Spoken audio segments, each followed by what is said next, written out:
to Eric, all right? And then Carol. I'm Caroline Kagia, a certified addictions therapist. I am also a speaker and a recovery coach. Other than that, I think the reason I'm here is because I am in recovery, having struggled with alcoholism for 20 years. And I also run a foundation or an initiative called Caroline Kagia Wellness Initiative that assists those who are struggling with alcohol and substance abuse. My passion primarily being geared towards women because speaking as an African woman, it is still the same.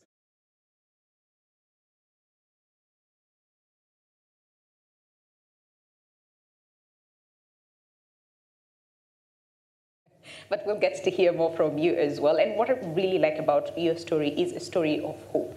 That it doesn't matter how long you have struggled with alcoholism or addiction, there is a ray of hope. All right, at the end. And that's a beautiful thing to see and to give so many of us who are here and also watching on TV as well hope. All right, I'm going to skip PS because, and then come to you, and then we'll have the PS have the last one. All right, my name is Catherine Gitao. I'm a psychiatrist by training and currently stationed at the Aga Khan University Hospital, where I practice and see patients who come in with alcohol use disorders as well as other mental health disorders. So I'm happy to be here to give the voice of the doctor or the psychiatrist. It's really good to have you. And you see the reason why I asked, how many of us consider ourselves alcoholics? No one raised their hand, right? I mean, you're here to also help us understand what exactly defines an alcoholic or who is an alcoholic, all right? And I was also told there's a specific term, you don't call them addicts, okay? We'll also learn about that as we continue with this very important conversation.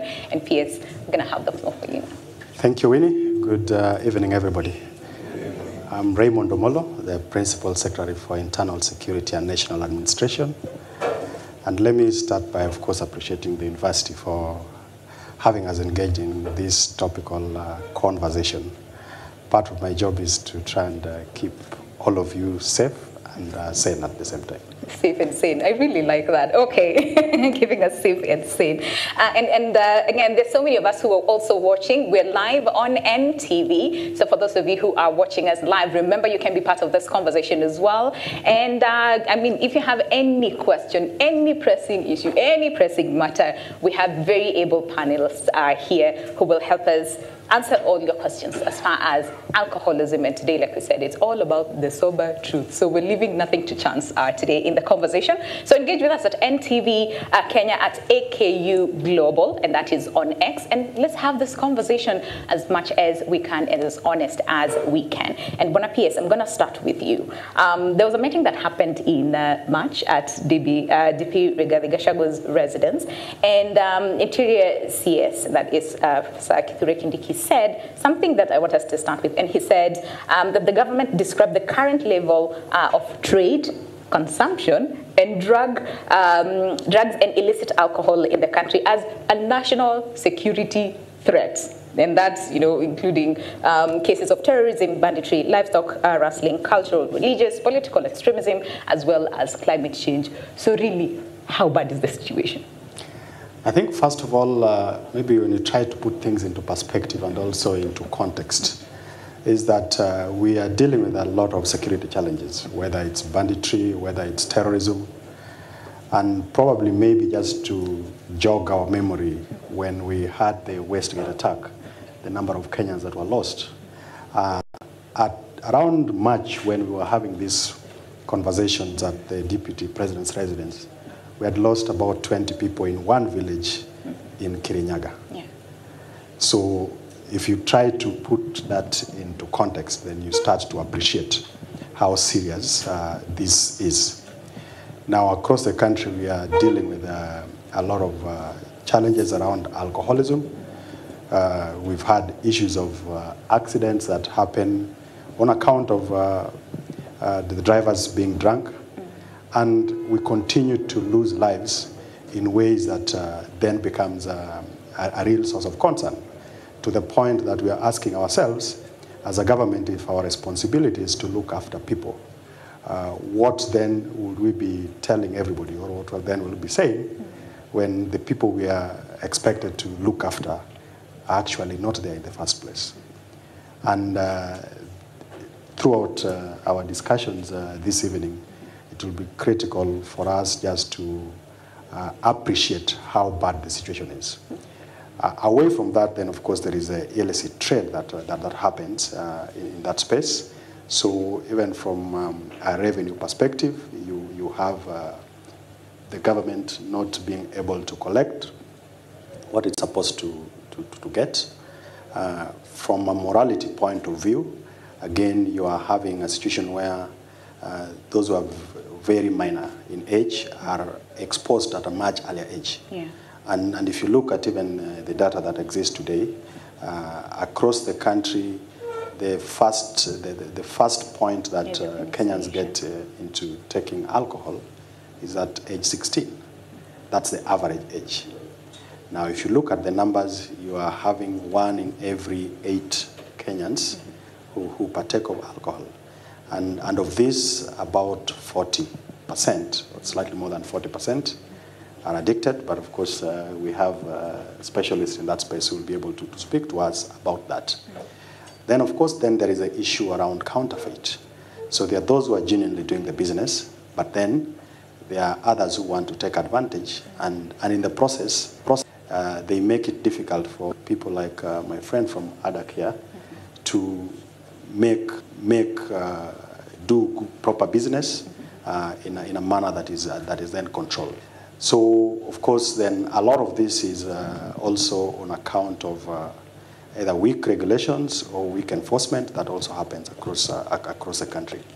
And as we speak today, the existing act that controls the sale and distribution of alcohol definitely has certain gaps. All right. Yeah. Okay. So and I'm happy that you mentioned the whole aspect about weak regulations and all those things, because you're here today to help us, first of all, understand why these weak regulations, and yet we have the people to protect at the end of the day, right?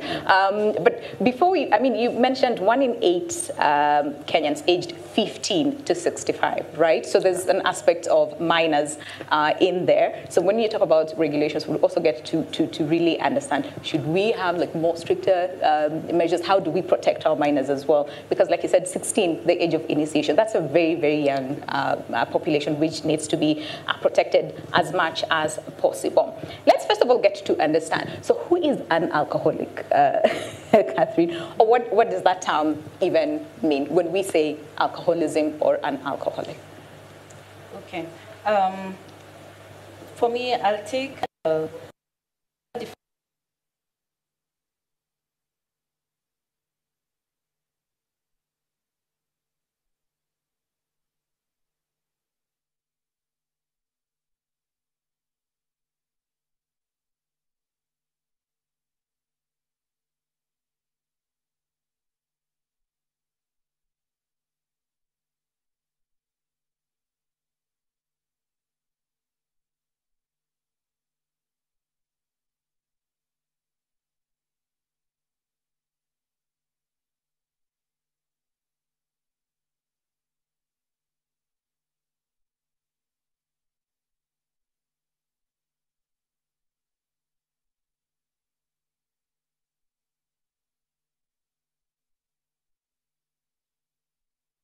African girl from my side of the country, and I didn't like her brand of cigarettes, so I moved to menthol, which I smoked for 19 years. Okay. Straight. Then she discovers this girl has never drank alcohol, so she gives me a dare.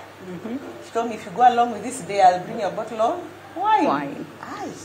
Remember, this is the Carol who gave her life to Jesus in? Yes. Now this dare would mean I put him at the back burner to do what I need to do. Yeah, like listen, there's a dare here, and I have who have watched my story know what I'm talking about. So I do what I needed to be done, and on Monday I come and report to my friend and tell her I actually did it, and she's so excited. You could think this was for her, and true to her word, she brings me alcohol. It was 12%, red wine, 250 ml, what we call kanuzu. So I would know that. Yes. So she tells me, now because you told me you've never touched alcohol and you have your own bedroom, when you go home, you lock the door, make sure everybody has gone to bed. Okay. Those days, news used to be read at 8 p.m. Yeah. So she tells me, make sure you lock your door You open the window because alcohol has a smell. Yes. And then you sit on your bed. Okay. Okay? Then you open it and take the first sip. The first sip, you should already feel something. Yeah. Me, I was picked up from school. I went home, I'm vibrating because I'm thinking, if I'm caught with alcohol in my bag, knowing the kind of parents I have, I don't know what I'm going to do. So I did exactly that. I've waited for everybody to go to bed. Mothers have a thing of going to bed as the last people. I don't know what to look for in the houses. Make sure all the doors are locked. The windows, the doors, everything. So me, as Carol, I locked my door 3 times just to make sure it's locked. Then I opened the window, sat on my bed, took the first sip, I hated it. Took the next one, I felt nothing. Yeah. Then my immediate follower had started drinking before me. Okay. So he told me, Carol, the day you start drinking, because I know one day you're going to start drinking. If you want to get drunk, you take a gulp, swallow it, and then you flip your head. So that you get a head rush. I wonder how many of us were told something like Yes, that. Carol, I've remembered what my brother had told me. I've taken the gulp, done the flip, nothing. Nothing has happened. So I said, this thing. In short, I finished the whole kanuzu. Okay. Feeling absolutely nothing. Yeah. Then I put the bottle in my bag and I slept and I woke up as sober as a judge. Okay? There is no hangover, there is nothing. And you know, I'm not even thinking, tomorrow is a school day, right? What if I'm woken up and I'm smelling funny or I'm unable to wake up? What will I tell the person who's waking me up? Yeah. So I go to school and I report and I tell my friend, whatever you gave me, it didn't do anything for me. And she was like, you're kidding. I told her no. And you know what, I'm actually curious because it's not a unique case because you hear a lot of people say, I mean, yeah, I take, like you say, gulp or several of those and you feel absolutely nothing. Absolutely. And then there's another one who just sniffs.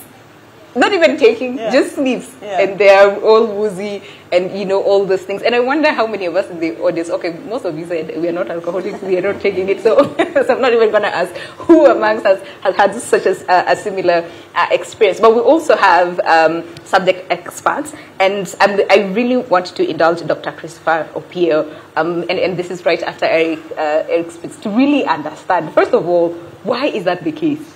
At one point, one sniffs, and they're gone. And you, Kanudu, you're Taimanda, and you're still strong, right? Still standing. But Eric, let's first of all get to understand. So there's that aspect of business, okay? But then there's also this other side of social responsibility. I'm pretty sure lots of people have come to you and told you, Sasa nyinyi muna manufacture, nyinyi ndo mna make sure this thing is already available right here in the market. So it is you partly to blame because of what we're experiencing as far as addiction is concerned. I wonder really how you feel about that. Thanks for that, Julie. I think from where we come from first, and maybe also just banking on where our PS has mentioned, if you look at the landscape we operate in, sadly, in 2018, there's our WHO study that was published that indicated 44% of alcohol sold in Kenya is illicit.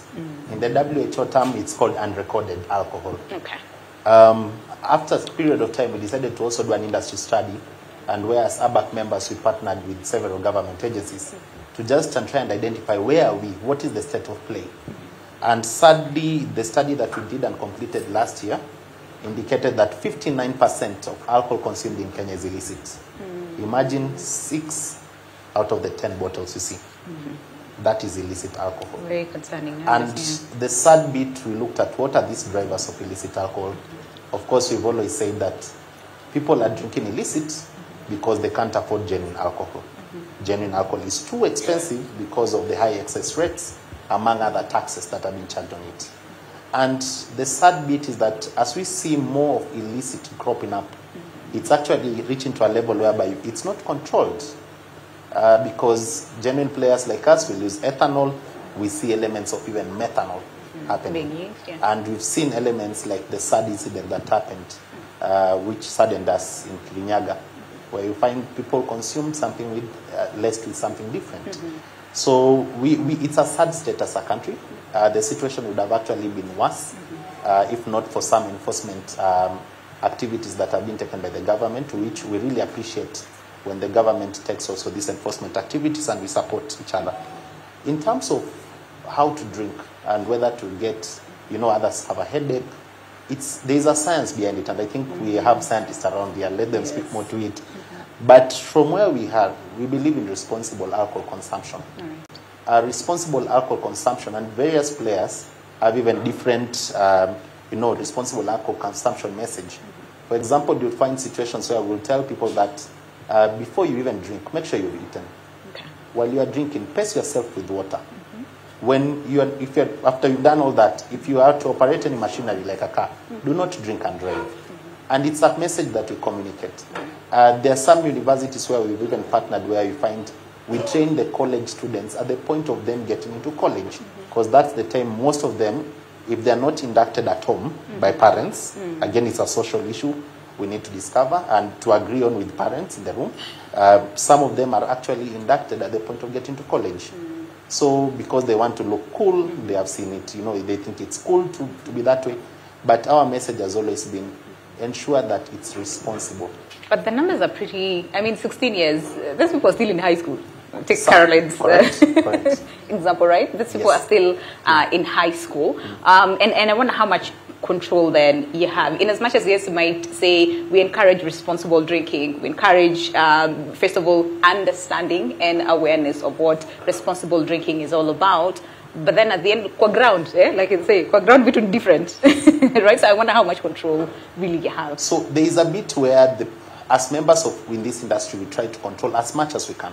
For example, some of the safeguards that we've kept is that when alcohol, we actually, most of it is sold through the bars and, the wines and spirits. We encourage the bars and the wines and spirits to always ensure that you can't sell to an under 18.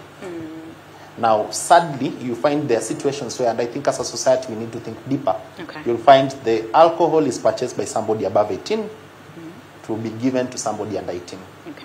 At times, and we've seen this even during COVID-19 situation where the bars were closed because parents were drinking in front of their children because they are no longer drinking outside there.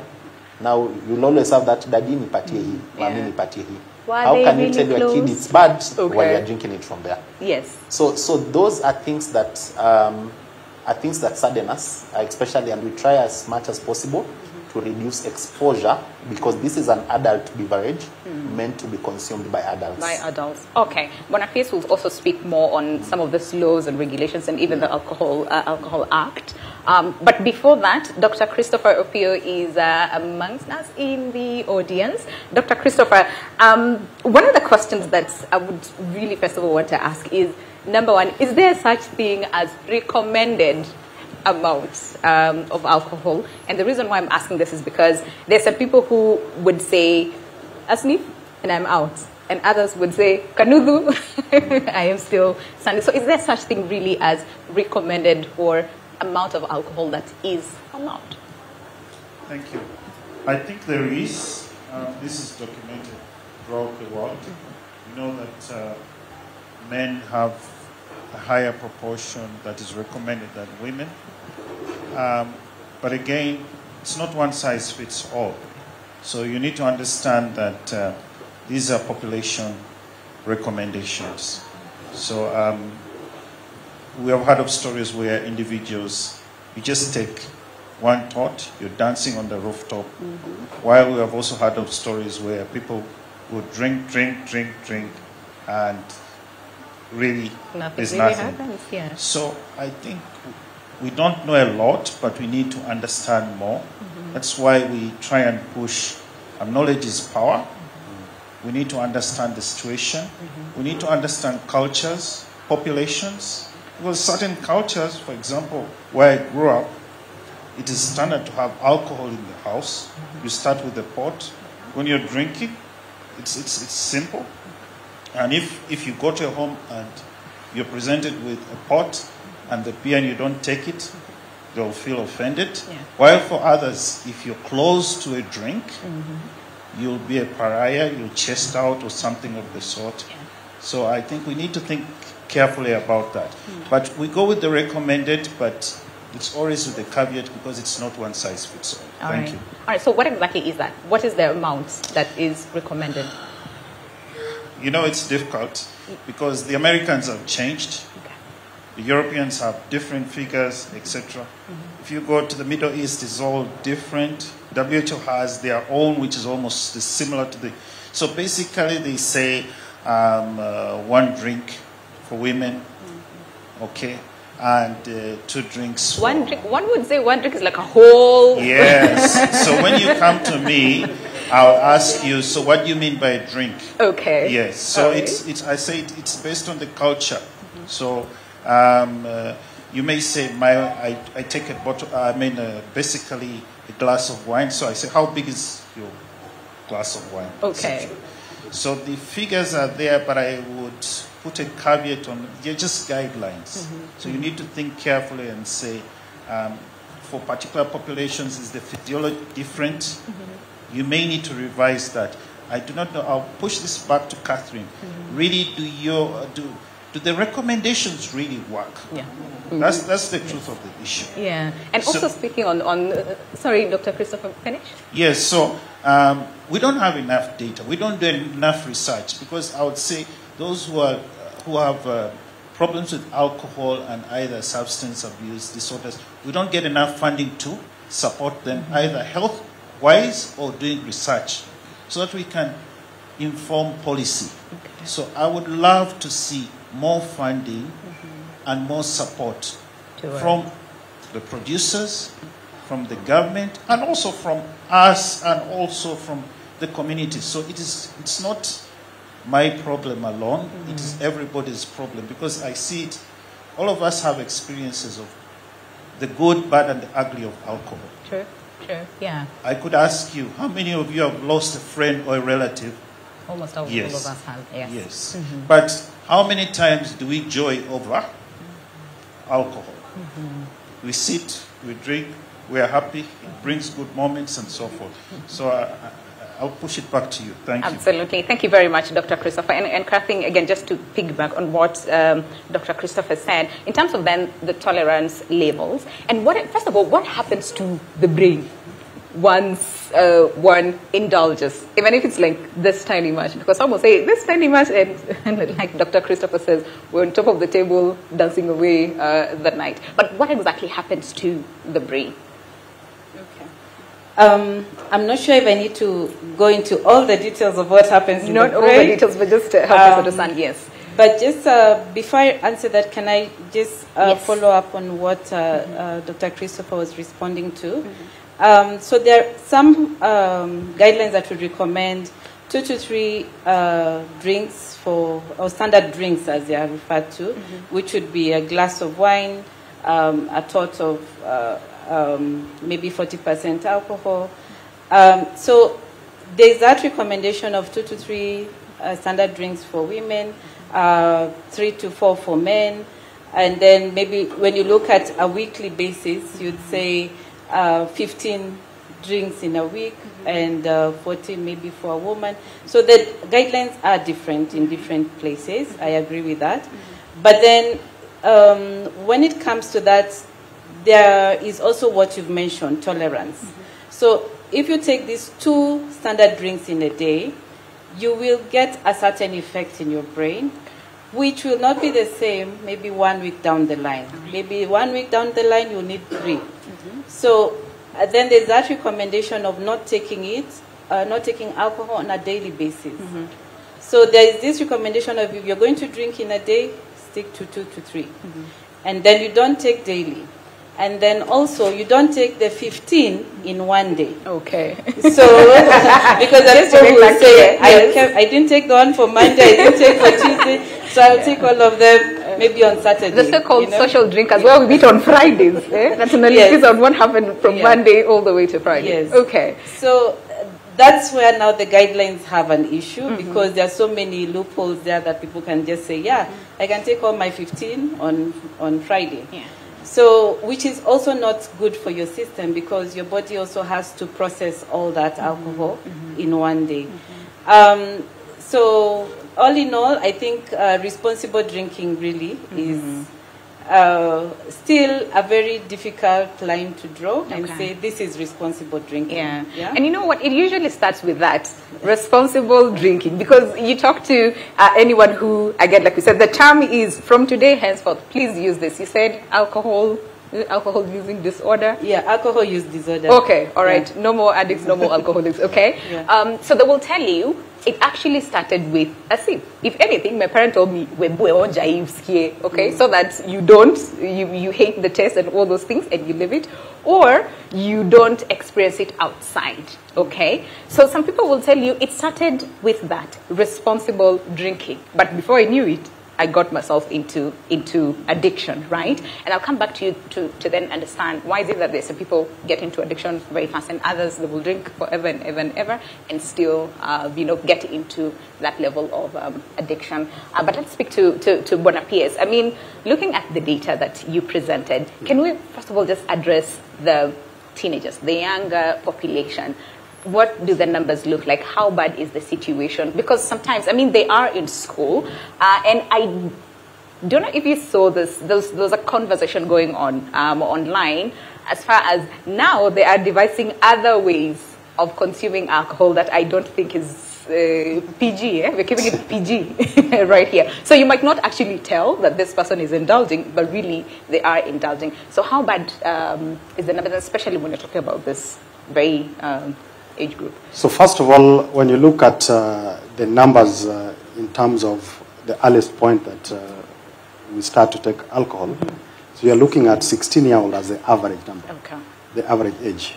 So it means it's much, much lower than that. All right. And a lot of it primarily is on account of exposure. So either you as a parent, you're drinking from the house, so then the kids get to see that this is a normal thing. Now, kids are going to school, there's a wines and spirits next door, in the same, sharing the fence, or on their way to school, they see that happening a lot. So that exposure plays a big role in our kids starting to partake of this very early in the day. And then I did mention about the issue around the regulations and the laws that exist. Not for lack of adequate laws that there's this exposure, but there's a gap in terms of enforcement. So in the licensing of bars, it is obvious that this needs to be within a given distance from a school or from a church. We are not actually observing that. And then you have several players. And what we are currently trying to do is to bring everybody on board. So whether it's the person who is responsible for collecting the tax, KRA, there's a person who is looking after counterfeit, there's the county government whose role is to license the retail operators. You have NACADA within my state department that also has a major role to play. So what we are doing is we have fragmented effort across board. And we are now saying, can we have everybody on board, particularly with regards to enforcement? But also it's a responsibility of all of us as a society to really play our part. So as a parent, how much time do you spend to engage your children on what is wrong? And also just being able to explain why it's not right thing for them to do. What is the role of the church? What is the role of the private sector? What is the role of the people who are actually benefiting from the manufacture and sale of alcohol? And where we are at, we are making amendments to the existing laws so that then it takes care of that. So in the case of the counties, we have agreed that they will collect the money because then that is a source of revenue. But then we will do the enforcement and do the licensing and allow them to take the money so that then it is much neater and tighter. Now, beyond that is that there must also be a responsibility that whatever proceeds we get out of the sale, we dedicate a good chunk of it to go towards rehabilitation, towards public awareness, and education as well. And NACADA within our ministry is doing rehabilitation centers across the country. And what we are telling and the conversation we're having with the county governments is that at least in each and every county, we need to have rehabilitation center because there are those who have completely gone to the other stage and they're still part of us. We have a responsibility to look after them. Now, on the illicit trade and on the illicit bit of things, as we try to do the enforcement, and we're in the process of now doing the vetting, particularly for the manufacturers of alcohol, And you'll be shocked that when we set out to do this, out of a record of 63 manufacturers that are on paper, we were only able to get 29 who are actively in operation. All right. Now, out of those, after the first set of vetting, you only end up with 2 who are supposed to do the manufacturing. And then subsequently, the rest have a number of issues that they still need to do in terms of compliance, whether it's the laboratory that then does the assessment, the record on the distributorship, because we need to know from the point that the alcohol is manufactured to the point when it's consumed, there has to be some ownership and some traceability. Okay. So we are still in the process of dealing with that, All right. and we hope that at the end of the day we'll be able to clean up that space. Okay. But then there is much more that all of us must Need participate to in. do. Yeah, I'm going to throw it just to you, Eric, in terms of tracking, because that is one of the regulations that the government has set aside, that you need to trace all from a point of manufacturing all the way to your distributors to actually where this is going. I wonder how that is going and how much control you have, and what are some of the things that you have noticed so far. But before you answer that, I'm going to say we're taking a break for those of us who are tuning in live on NTV. But remember, like he said, be part of this conversation. Ask any question that you have on at NTV Kenya and at AKU Global. That is on X, and we'll be taking your questions and all the concerns that you have. So we're taking a break. We will see you very, very shortly. But Eric, I'm going to throw you based on what Bonapies has said. Okay. This is NTV.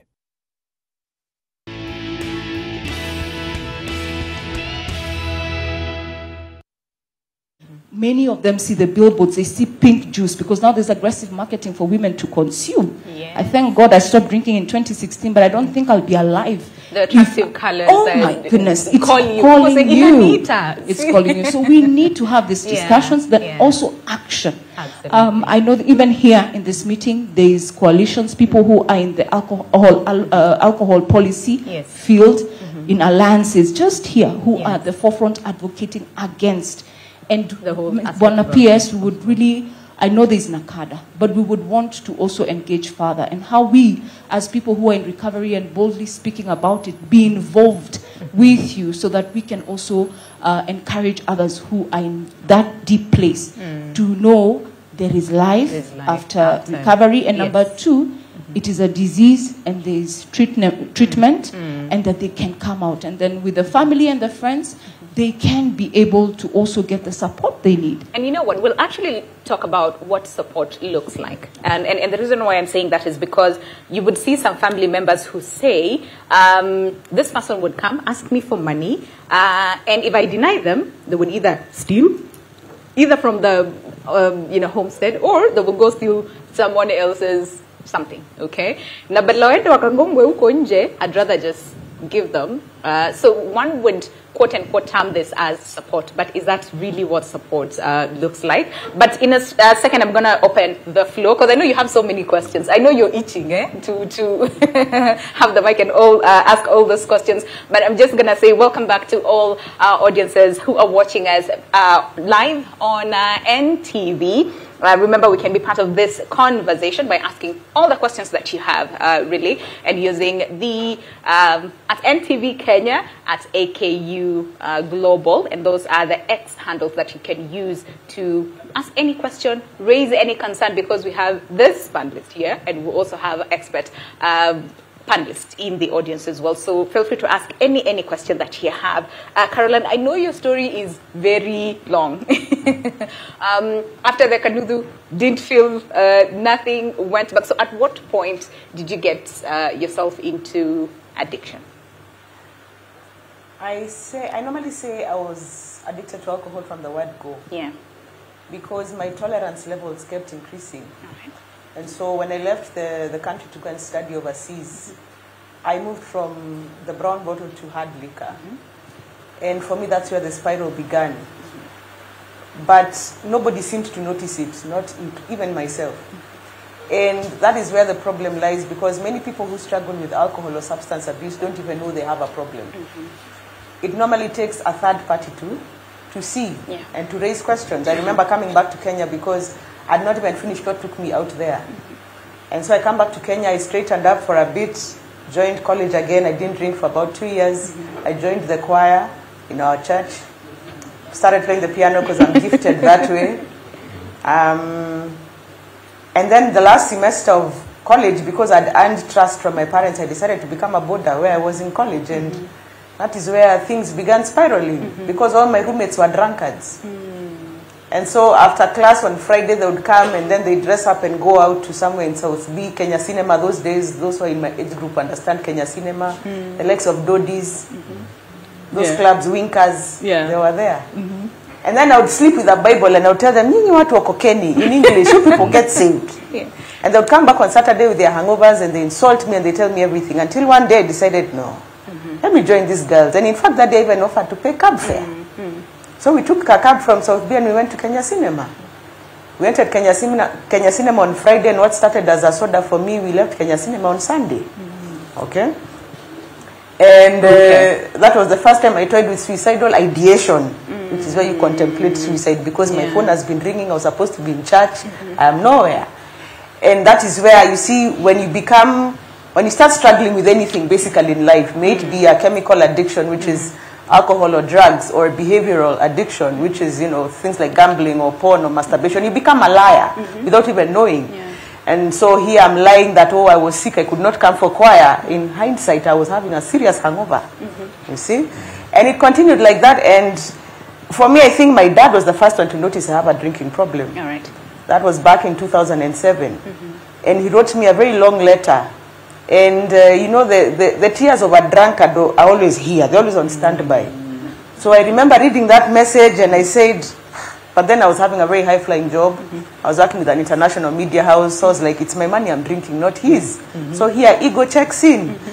And then the long and short of the story is that in 2016, I had been in a very toxic relationship that had to end. And that is the last time I was employed. I was working for a top-tier law firm in business development, and I just quit.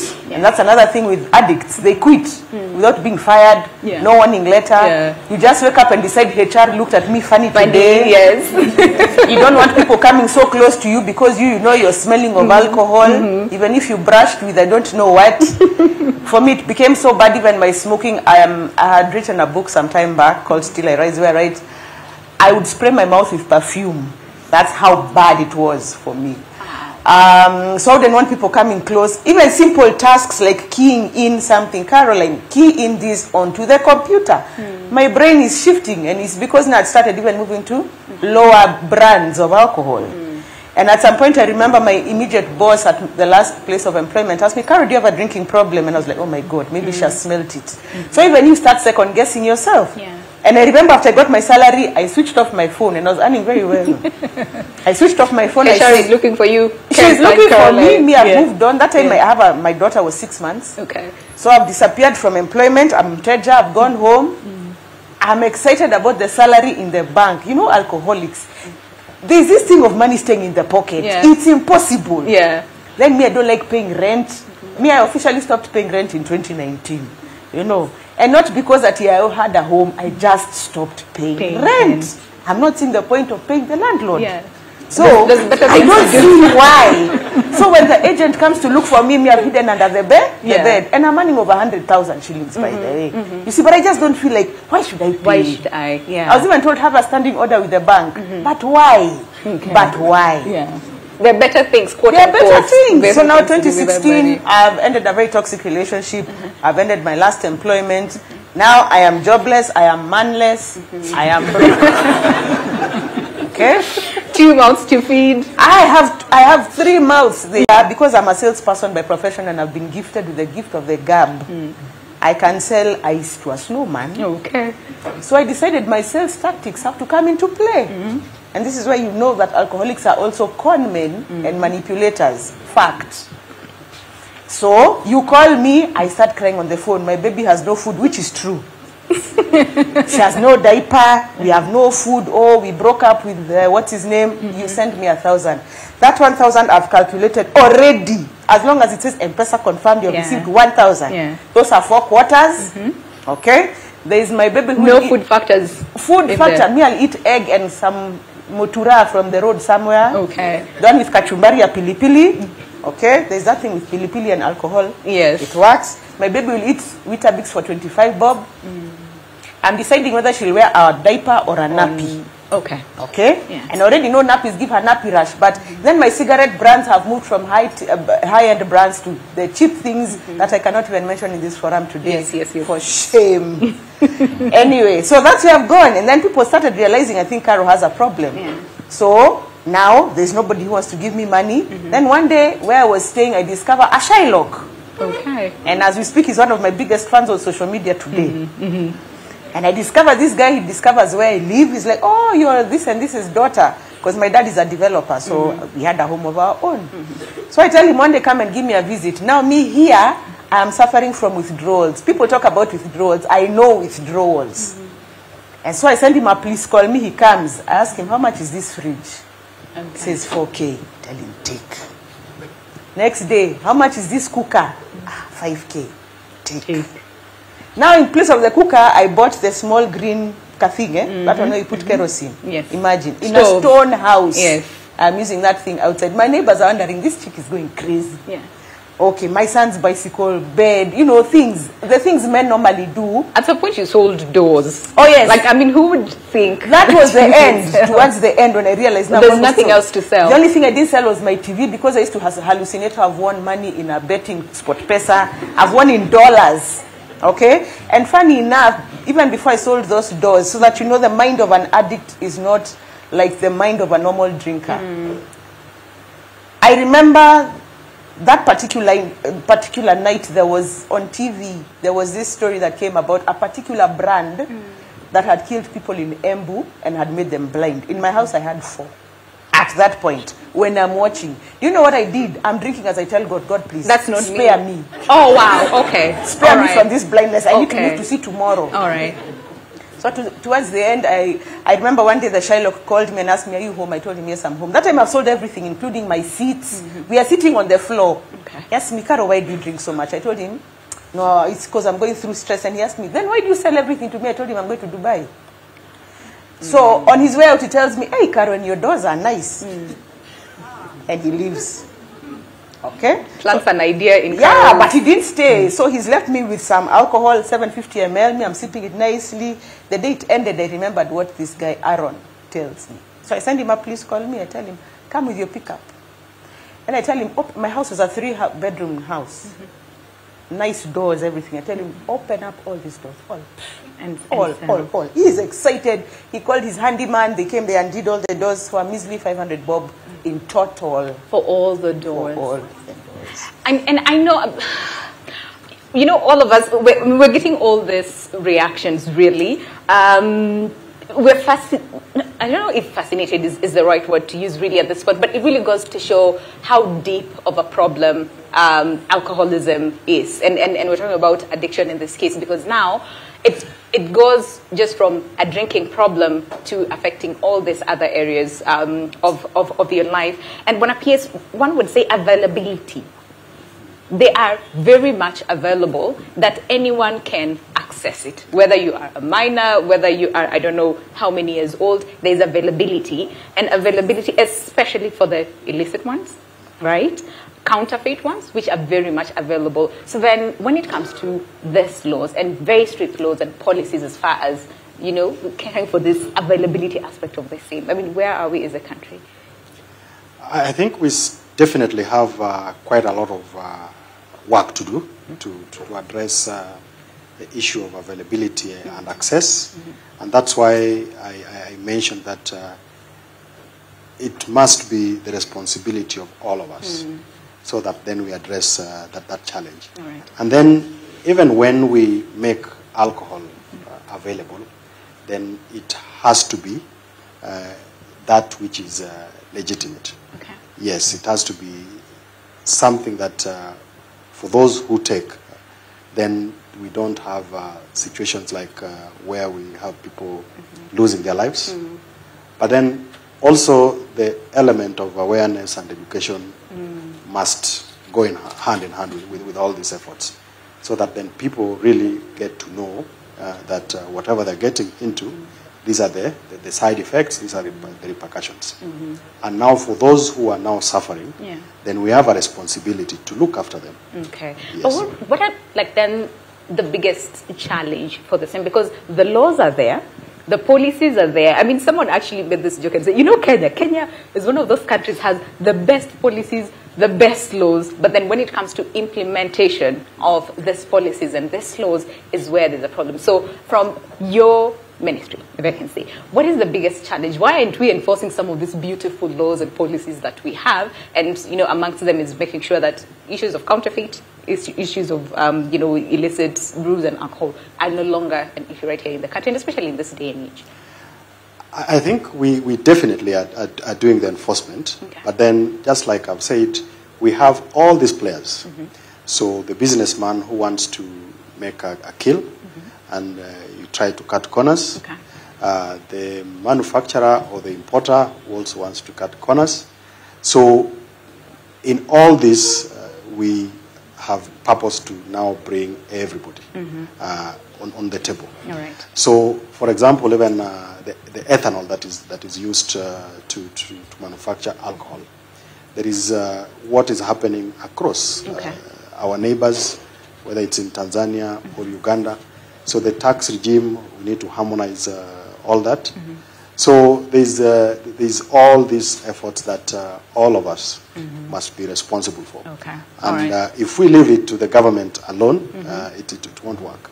And even with the enforcement, I'm sure there's someone in the audience who probably knows a policeman, so you've been flagged down, you are calling the PS or you're calling so-and-so. I know someone. Yes.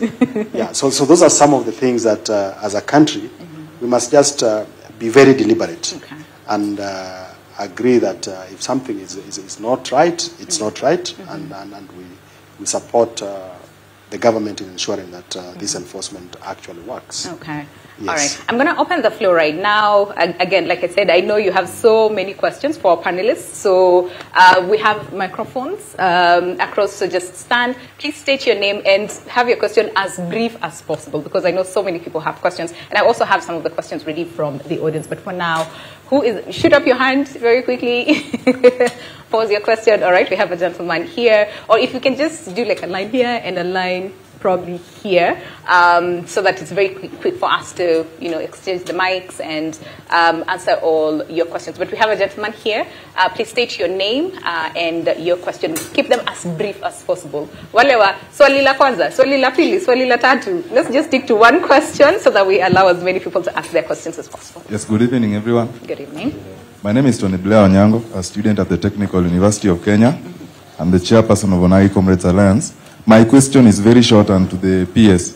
There's something about this draft national government village administration policy, and I'd really love you to elaborate that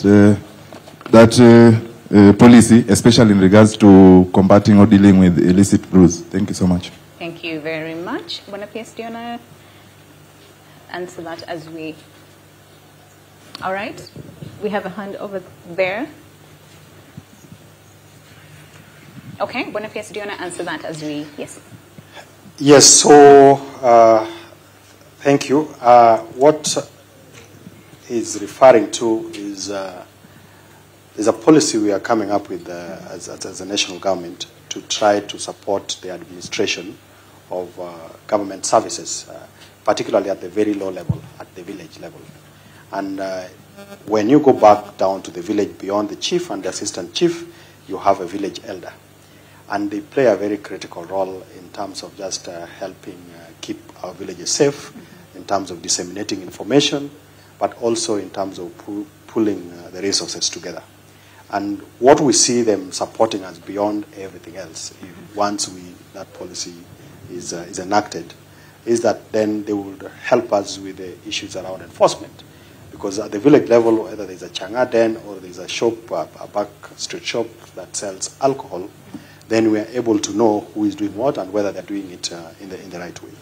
So to that extent, it will be a plus for us as government in terms of enforcement. All right. But also we'll be able to use them for purposes of creating awareness. Yes. Okay. Yeah. All right. We had a hand. Okay. Yes. Okay. Let's have him first, and then we'll have you get the mic to you. Okay.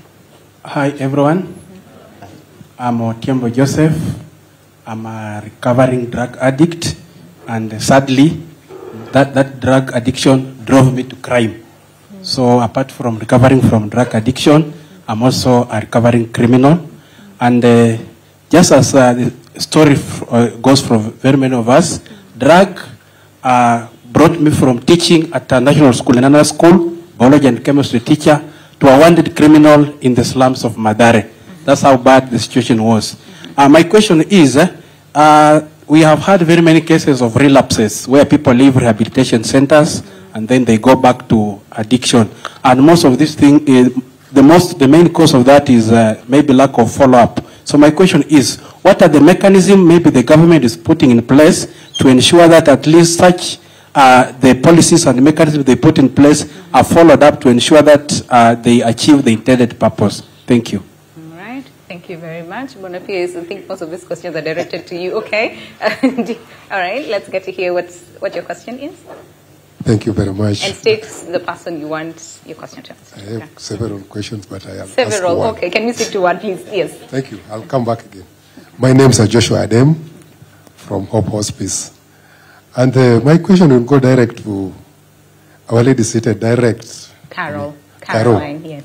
Thank you very much for your bold opening. To you,